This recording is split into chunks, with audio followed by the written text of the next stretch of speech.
What's going on, guys? So today's topic is one that's getting extremely kind of hot in the sports nutrition world, one that honestly I could believe it's going to boil over pretty soon. So I wanted to make sure I put some thoughts down on video for you guys and then give you guys some insights, different framework to kind of think about this topic, because I want to kind of cut down on a lot of the ignorance I see on like industry, social media accounts, and just different things like that. I definitely see this being something that is going to turn into that. So what I'm talking about here is the idea of like licensed flavors against like mimicked flavors, and then associated kind of like brand elements that mimic those licensed flavors. So I'm going to use two brands to tell a story at the beginning. Those brands are Ghost Lifestyle and Man Sports. I'm not necessarily using them for any other reason other than both brands and ownership teams are good friends of mine. I definitely think both of them respect the information I put out there. The information I'm putting out there is constructive, it's useful. This is not me taking anybody's side particularly. I mean, I'm neutral on this subject. My hands are not clean in terms of this subject. I've worked with brands that have these mimicked type of flavors. So there's not anything that I'm trying to kind of be above. Regardless, this is a hot topic. You guys know that I try to put out some useful, valuable, on-trend information for you guys to consume. And this is one of those topics. So just a little bit of backstory on just like flavoring innovation, all that kind of thing, because I'm not sure how long you as a watcher have been a part of the sports nutrition world. So, kind of going back, and this is not even that far back.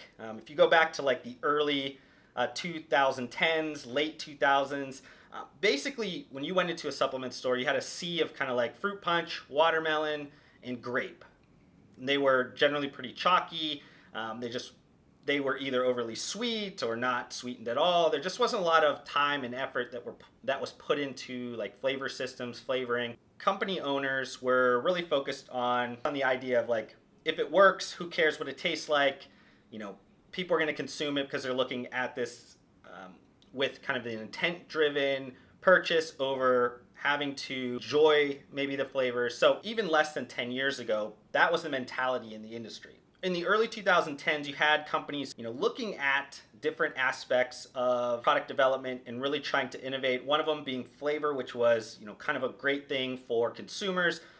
When I worked at Muscle Farm back in the early 2010s, I spent a lot of time in our Tennessee contract manufacturer working on flavors. When I kind of took the approach of looking at the things that I love to consume, and I tried to create them in a healthy way. So protein powder flavors or pre-workout flavors or anything like that was all mimicked off of the exact kind of maybe desserts or drinks or something that I thought consumers would like to enjoy, but in a healthier version. And that kind of sparked some things going. And not to say that Muscle Farm was the driver of that, but they were a part of it, especially being kind of the fastest growing brand during that time. They really, kind of moved some things in the right direction. And what Man Sports did in 2014 was create these like candy flavored supplements, ones that we enjoyed as kids. And they kind of took this a step further. They named these flavors in a way that created a kind of an association to the candy that we had consumed as kids. So you had flavors like Sour Patch, that was kind of like Sour Patch Kids. You had Dorks, which was like nerds. And you had a bunch of other ones that they came out during that time. And this kind of created an even further chain reaction. Brands really kind of jumping on to this trend, seeing that consumers really enjoyed this. And this kind of sparked a ton of different brands. And this is why I want to say I don't want to pick on Man Sports for some of the stuff later on in this video, because honestly, almost every brand in the industry has some type of flavor that is kind of mimicked towards a branded licensed flavor, or they take some elements of naming convention or something to create some type of assimilation to those. So over the next couple of years, you had a lot of brands jumping in there. And then in 2017, something changed. And that was when Ghost Lifestyle first put to market their licensed Warheads flavored pre-workout, their product called Legend. This is when things kind of changed and why we're talking about this subject here. And not only did kind of Ghost do that in 2017, but throughout the next 2 years, they've had more licensed deals come to market with Sour Patch Kids, actually a licensed flavor there. You had Swedish Fish and you have Welch's grape juice that's not out yet, and then they have several other ones that will launch over 2019 that will also kind of bring some different licensed flavors to the sports nutrition world. So here's kind of where the debate lies. And I'll say that this is mostly coming from kind of like Ghost and Ghost fans against kind of different people within the industry. I think, like I said, most of the industry is probably guilty of kind of what I'm talking about, of these mimicked flavors or brand elements. And because of that, most of the industry is not really talking about it. But regardless, this is a topic that's kind of at the inflection point. This is going to be something that in the industry in the next probably year or two, things are going to change pretty quickly. So I want to kind of make sure I talk about this for you guys. And the main question to be answered here is, should you be allowed to go to market with mimicked flavors and kind of associated brand elements of these kind of branded or licensed flavors? I think if we unpack this question, the first part of this answer is yes. I mean, I think that mimicked flavors are always going to be a part of the sports nutrition world. And quite honestly, the same way you're making a mimicked flavor within a flavor house or at a contract manufacturer's lab is the same way you're making a licensed flavor. The licensed flavor, there's only kind of like a check off at the end. It's not like Sour Patch Kids has a bunch of spray dried flavors that they send over to a contract manufacturer for Ghost to use, and it's just so easy because you're working with a different base. Supplements have a ton of different ingredients in there, especially on a pre-workout. You have a bunch of different notes that you need to counterbalance when you are creating that flavor system. That's a lot different than just kind of sugar or something that's kind of in candy. So the question is more geared towards the back end. And I'll kind of repeat, the back end is saying, should you also be able to use brand elements that are mimicked to create some type of connection with consumers? And when I kind of look at scenarios like this, it's best to kind of pull back and look at maybe some bigger industries, kind of take some note in terms of what they do. And if we're kind of looking at a bigger consumables category that really focuses on flavor, the best one to kind of look at is food and beverage. Most of us that have been in mass retailers, any type of retailers, grocers, in the last few years have seen this aspect of kind of like private labels and how they mimic the branded product. They mimic them, through colors, the way the packaging looks, sometimes even the name, logos. There's a ton of different ways that these private labels that are created by retailers and put right next to the branded products. One that kind of comes to mind right off the bat is, Oreos and then Great Values Twist and Shout. That is Walmart's private label. The products are quite honestly the same.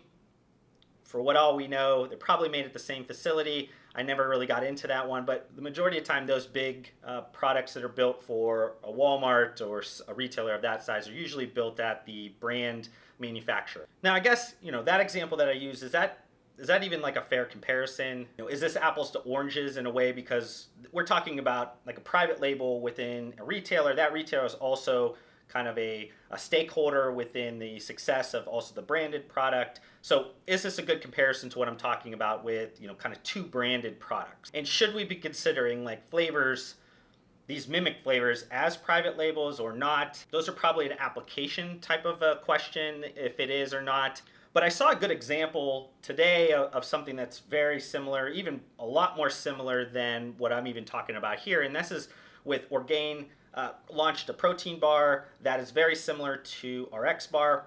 I'll put the image on the screen here so you guys can see that.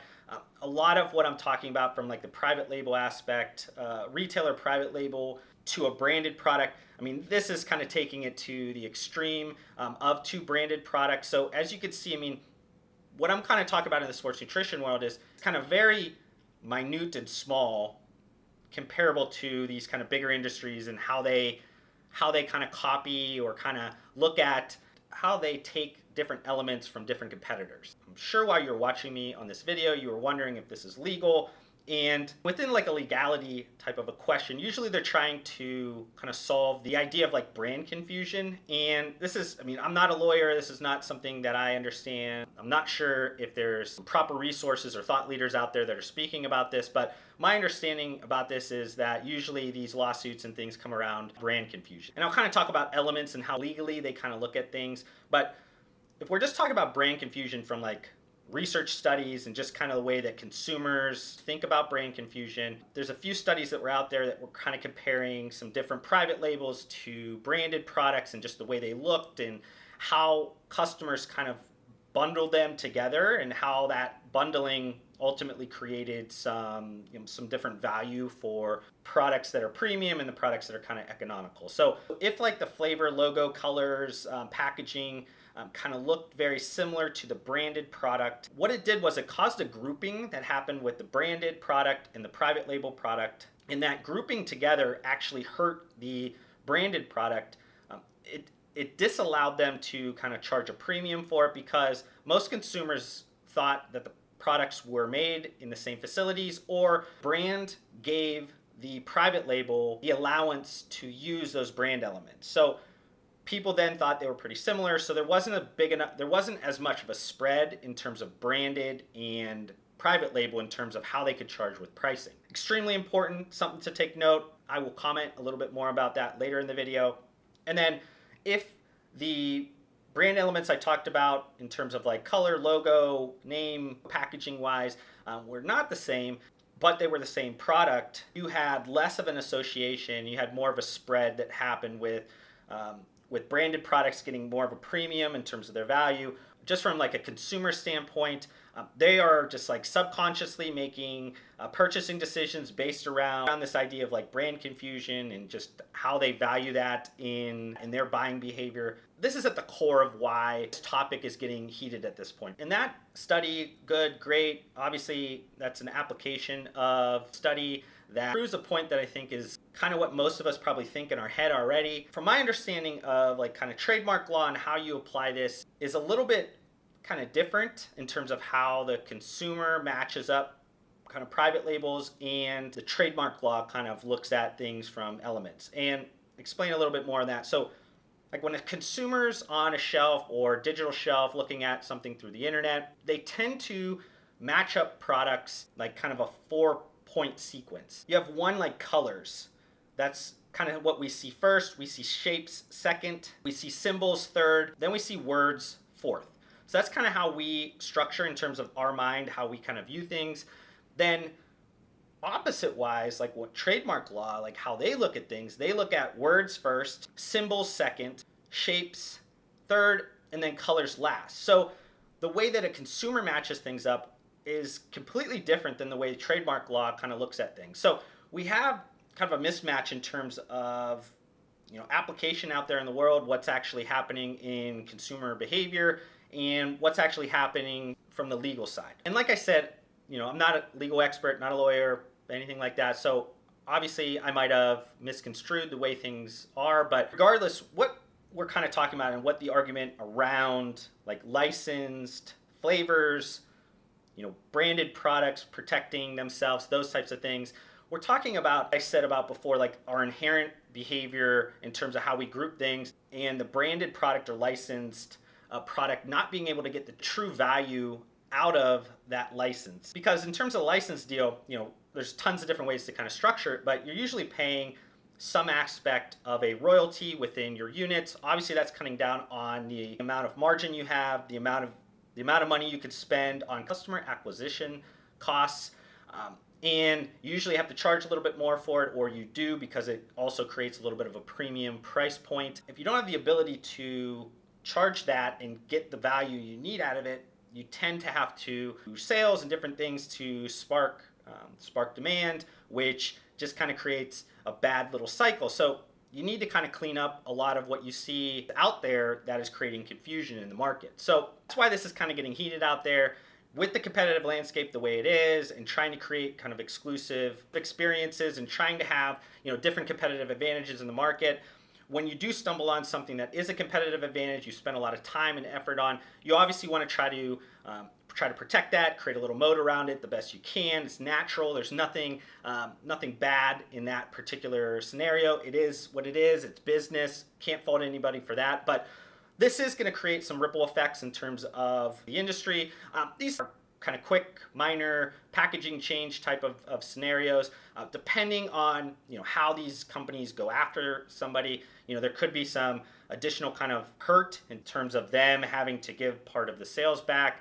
Don't want to get into any of that kind of stuff. That is for somebody like Rick Collins to talk about all the legal side of like kind of trademark infringements and a bunch of other things like that. So all I wanted to make sure is I talked about this is something that's going to be important. I think that if brand any inclination that they're going to be kind of be left out there from liability or exposure levels, kind of making some proactive changes, making things a little bit easier for themselves, making sure they understand maybe where their areas, where their exposure levels are, where they're not at. Probably be a good kind of audit right now internally. But I want to end this topic here. Hopefully you guys got some value out of this. If you guys did, I would love for you guys to hit the thumbs up button. That helps me understand that you guys enjoyed this content. It also helps YouTube understand that you guys enjoyed the content. They'll spread this out to a bunch of new people. Then they'll watch me, they'll love me, they'll join my community. And while I'm talking about this, if you guys haven't joined my community by subscribing to me, please do that. I'd appreciate that. But just want to thank you guys one last time for spending some time with me on this subject. Hopefully I gave you guys some value in return for that time, but I'll see you guys in the next one.